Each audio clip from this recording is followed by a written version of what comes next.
तरुण सक्सेना एक समर्पित पिता, प्यारा पति और कड़ी मेहनत करने वाला कर्मचारी। लेकिन नौकरी का बोझ और लगातार बढ़ते टारगेट्स ने उसकी हिम्मत छीन ली। 45 दिनों तक न सोया, न खाया, सिर्फ तनाव और डर। आखिरकार तरुण ने वो कदम उठाया जिसे कोई भी नहीं चाहता। आखिरी पलों में लिखा उसका सुसाइड नोट दिल को चीर देने वाला है। अपने बच्चों से कहा, अच्छी तरह से पढ़ाई करना और पत्नी से ख्याल रखना। आइए जानते हैं तरुण की दर्द भरी दास्तान को, जो एक इंसान के टूटने और सिस्टम की सच्चाई को उजागर करती है। नमस्कार, मेरा नाम है निधि और आप देख रहे हैं जन दर्पण। आप देख रहे हैं जन दर्पण, सत्ता का खेल, गणित की नजर, सत्ता गणित। झांसी के एक शांत इलाके में 42 वर्षीय तरुण सक्सेना का एक घर एक आम भारतीय परिवार जैसा ही था, जहां बच्चे स्कूल के तैयारियों में जुटे रहते थे और पत्नी मेघा घर के कामकाज में व्यस्त रहती थी।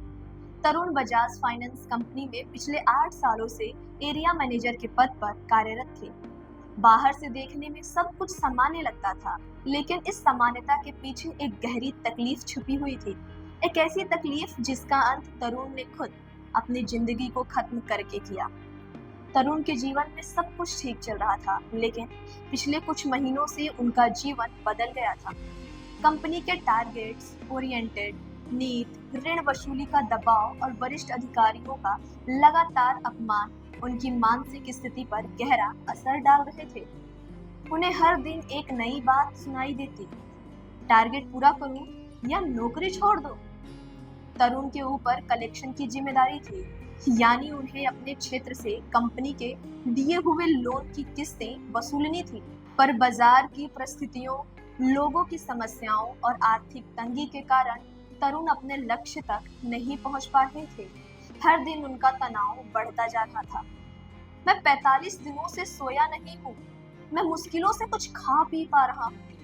यह शब्द उन्होंने अपने सुसाइड नोट में अपनी पत्नी मेघा को लिखे। यह नोट केवल एक संदेश नहीं था, बल्कि उनकी टूटी हुई मानसिक स्थिति का आईना था। तरुण की स्थिति ऐसी हो गई थी कि उनके पास जीने का कोई कारण नहीं बचा था। एक दिन सुबह घर का नौकर जब घर आया तो उसने तरुण को फांसी पर लटका पाया। तरुण ने अपनी पत्नी और बच्चे यथार्थ और पीहू को दूसरे कमरों में बंद कर दिया था, ताकि वे इस दिल दहला देने वाले दृश्य से दूर रहें। तरुण ने आत्महत्या से पहले अपनी पत्नी को 5 पन्नों का सुसाइड नोट लिखा था। इसमें उन्होंने अपना दर्द, संघर्ष और जिम्मेदारियों का खुलासा किया। मेघा, यथार्थ पीहू का ख्याल रखना। मम्मी पापा, मैंने कभी कुछ नहीं मांगा, लेकिन अब मांग रहा हूँ। दूसरी मंजिल बनवा दीजिए ताकि मेरा परिवार आराम से रह सके। तरुण ने अपनी आखिरी इच्छाओं को स्पष्ट रूप से व्यक्त किया था। वह जानता था कि उसकी मौत उसके परिवार के लिए एक कठिनाई होगी, इसलिए उसने अपने बीमा की बात भी सुसाइड नोट में लिखी, ताकि उसके परिजनों को आर्थिक सहायता मिल सके। तरुण के चचेरे भाई गौरव सक्सेना, जो पास में ही रहते थे, उन्होंने बताया कि तरुण पर लगातार कंपनी के सीनियर्स द्वारा ऋण वसूली बढ़ाने का दबाव डाला जा रहा था। सुबह 6 बजे की वीडियो कॉन्फ्रेंस में उनके सीनियर्स ने उन्हें अपमानित किया और नौकरी से निकालने की धमकी दी। तरुण के सुसाइड नोट में वरिष्ठ अधिकारियों के नाम लिखे गए थे और उन्होंने अपने परिवार से आग्रह किया कि वे उनके खिलाफ पुलिस में शिकायत दर्ज कराएं।